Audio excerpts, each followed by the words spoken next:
Can Huan, blessed with both beauty and talent, truly outshine all in the imperial harem and enjoy everlasting favor? As the night deepened, I walked Lingrong back to her room. The moonlight bathed the corridor in a silvery glow. I sincerely told her, "Lingrong, consider this your own home and don't feel restrained. Let me know if you need anything or if the servants are not behaving. Don't let them take advantage of you." Touched, Lingrong held my hand. "I'm of humble origin and can't believe my luck to have your care. I'll repay you with my loyalty, supporting each other through our time in the palace." Warmed by her words, I held her hand tightly. "Dear sister." The next day, a eunuch from the palace came to issue the decree. My father, mother, brother, and sisters gathered in the main hall to receive it.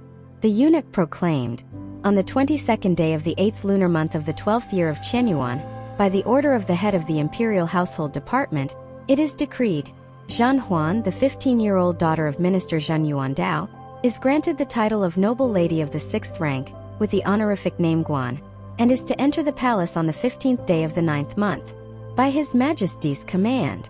I felt a mix of emotions, silently accepting the decree with gratitude. Then a dignified and kindly-looking senior palace maid was introduced to me as my etiquette instructor. I bowed slightly and called her auntie, surprising her with my respectful greeting. She quickly knelt to pay respects. This servant, Fengru, greets the noble lady. According to palace protocol, etiquette instructors have a special status and are not required to perform full kowtows to concubines during their instruction, so a simple kneeling greeting was sufficient for our first meeting. My father had already prepared money and gifts for the eunuch who brought the decree. My mother, considerate of Lingrong's situation, also included her share. After receiving the gifts, the eunuch proceeded to Chuanji Pavilion to issue Lingrong's decree. On the 22nd day of the 8th lunar month of the 12th year of Yuan, by the order of the head of the Imperial Household Department, it is decreed, and Lingrong, the 15-year-old daughter of Magistrate and Bihui of Songyang County, is granted the title of Attendant of the 7th rank, and is to enter the palace on the 15th day of the 9th month, by His Majesty's command. Lingrong and Aunt Xiao were overwhelmed with joy and tears. Since Lingrong and I were staying together, Auntie Fengrua became our shared etiquette instructor. After the decrees were issued, we invited the eunuch and Auntie Feng for tea and made sure she was well accommodated with good food and a comfortable room. The messenger I had sent returned with news. Since we were newly selected, our ranks were not high, all below the 5th rank concubine. Mei Zhuang was titled a lady of the 5th rank and would enter the palace with me. In total, 15 maidens were selected in 3 groups, with Lingrong, Mei Zhuang, and I in the last group. I felt somewhat relieved.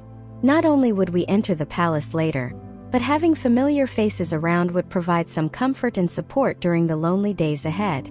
Lingrong and I, now both part of the imperial harem, could freely visit each other and learn etiquette together. It seemed Lingrong had it easier, not having to witness her family kneeling and performing rituals before her.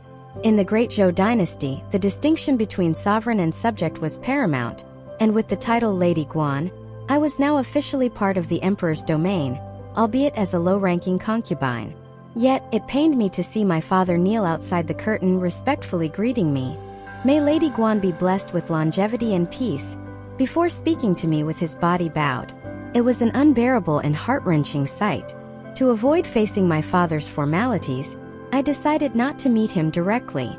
Instead, I asked my sisters Yu Yao and Yu Hayo to convey my greetings to him daily, and reminded him to take care of his health. Every morning, Lingrong and I would learn about the palace protocols from Fengru.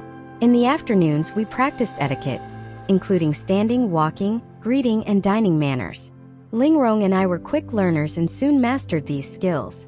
During our free time, we would listen to Fengrua share some palace gossip. Originally serving the Empress Dowager, Fengrua was modest and straightforward, providing excellent service. Though she seldom spoke of palace affairs, I gradually came to understand the dynamics within from our daily interactions. Emperor Xianling, now 25, had married 12 years ago to Zhu Ruz, a cousin of the current Empress Dowager. The Empress was 2 years his senior and was known for her elegance and virtue. Despite her passing during childbirth 5 years after their marriage, which also claimed the life of the newborn prince, their love was well acknowledged. The emperor, deeply saddened, posthumously named her Empress Chunyuan. He then married Zhu Ru's younger sister, Zhu Yixiu, another cousin of the Empress Dowager, as the new empress. Although not stunning, the current empress was known for her kindness and had the emperor's respect. However, following Empress Chunyuan's death, the emperor inevitably favored other consorts, with Hua Fei Murong Shirlan of Mishio Palace being the most favored. Renowned for her beauty, she held significant influence in the palace, overshadowing even the empress and other consorts. Given the empress's relation to the Empress Dowager, it was unexpected for the latter to remain uninvolved. The Empress Dowager, a formidable figure, had once governed as regent during the emperor's youth. After eliminating the regency's influence and its leader, she significantly contributed to the current state of governance. However, following the purge, she fell ill and chose to retreat from politics, focusing on Buddhism and ceasing involvement in court and harem affairs. In the palace, consorts are classified into 8 ranks and 16 grades. As low-ranking consorts, Lingrong, Meizhuang, and I were merely minor mistresses, without principal halls to reside in. Only those from the 3rd rank of noble consort upwards could be addressed as Mistress or Your Highness and manage palace affairs. Although there are numerous principal positions in the harem, the seats for the 4 highest-ranking consorts have remained vacant since the current empress's elevation from noble consort. Auntie Feng Rua, once in private, sincerely told me that with my talents and looks, I could easily gain the emperor's favor and ascend to one of the top 4 consort positions, enjoying a life of luxury. I simply smiled and shifted the conversation to another topic. After the decree was issued, my mother and Yu Yao busied themselves preparing my personal items for the palace. The selection needed to be meticulous, neither too modest nor too extravagant. Lingrong, now treated as part of our family, also required preparations. Though I couldn't see Meizhuang or my family freely, my bond with Lingrong grew stronger. We spent our days together, referring to each other as sisters, and even shared personal items like jade hairpins. However, my mood was far from happy. Internal stress led to a painful ulcer on my lip, which Lingrong and Aunt Xiao treated with a home remedy, eventually bringing relief. Follow us to avoid getting lost and enjoy endless exciting stories. For more content, please go to the Story Wall homepage to view more exciting novels.